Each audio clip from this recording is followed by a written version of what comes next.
Everyone, good evening. My name is Todd. I chair the East Falls Zoning Committee. Thanks for being here. I wasn't expecting such a large crowd. It's nice to see some frequent flyers. Very quick update. I just put some notes up here.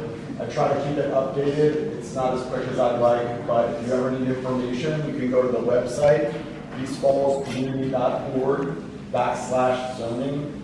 If you ever want to get in touch with us, feel free to email zoning@eastfallscommunity.org.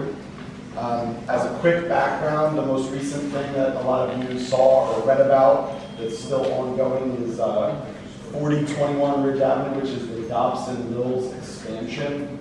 That project is by right, so there were no refusals. Some of you may remember there was a smokestack or a chimney stack on the kind of south side of the southernmost Dobson Mills property that was demolished. They're going to be doing 3 apartment buildings in that space there. It's still going to be gated. It's 135 units, something like 90 parking spaces. The size,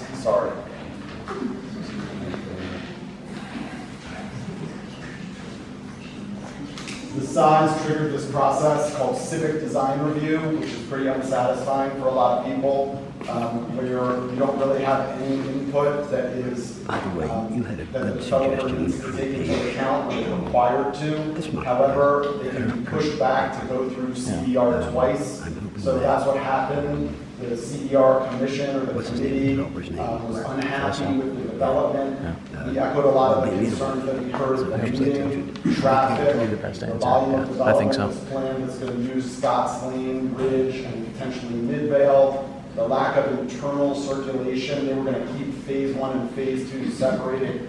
There was no mention of a sidewalk up to McDevitt, which the planning commission really wants to see. It's all privately owned land. That probably opens up some other issues around Scotts Lane and sort of how that looks and feels.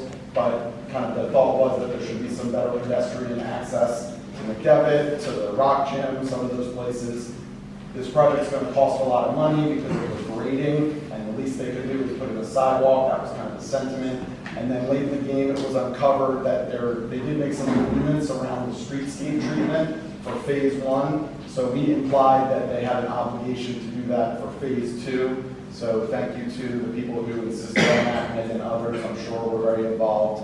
So it sounds like they left saying that they were going to take a look at the recommendations. Again, they don't have to. It's an out-of-state company, so I'm not expecting anything miraculous. At the same time, they do seem to keep their property up, and obviously it's desirable. It's 90% occupied. We also made the case that there's a lot of stacking of the existing kind of car gates. So I don't know what's going to happen yet. When we know the second CDR meeting date, which I expect will be in late October, I'll put it on Nextdoor and on the website, and we'll put it in a newsletter. But again, they're not obligated to listen to the recommendations. They fundamentally can ignore them, but we're going to try to bring some pressure to have some of those things done. So happy to answer any questions about that briefly. There are any? Yes, sir. So they're going to be getting rid of the 3-story high mountain spoils from when they set up the other section? I mean, it's forested and it's a tough site because of the grade, but I would imagine, yes, that didn't come up in the discussion. But they would have to because the footprint is that whole area. Yeah, the whole area up to the fence. Yes. Although there are 2 gates at the fence, and they're saying that's only for emergency vehicles and certain kind of like deliveries and stuff. And the group was saying that it's the best idea would be to allow at least one of those gates to be used for people in and out, which of course there's other people who will be unhappy about that being on Scotts Lane, but the idea is that if you have better circulation internally and multiple entrances and exits, you'll do the best job possible of sort of dispersing the traffic. That's the concept. Yes, ma'am. Question. Last I heard, part of Scotts Lane is privately owned and not a city road. Did it come up? It did. The city lacks any sort of formal mechanism to require the sidewalk because it's a private road.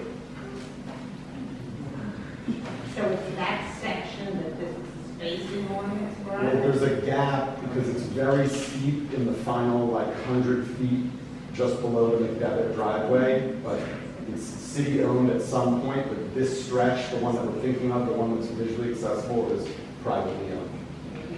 According to this meeting, I didn't look at some. Well, maybe we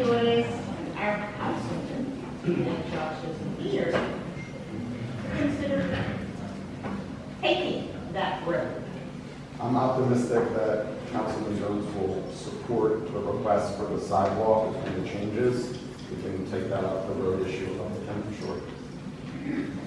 I think this is about the development. They're going to spend a lot of money, so they should just at least do this stuff. Yeah, I agree with you, but that's what's in front of you. Yes. Could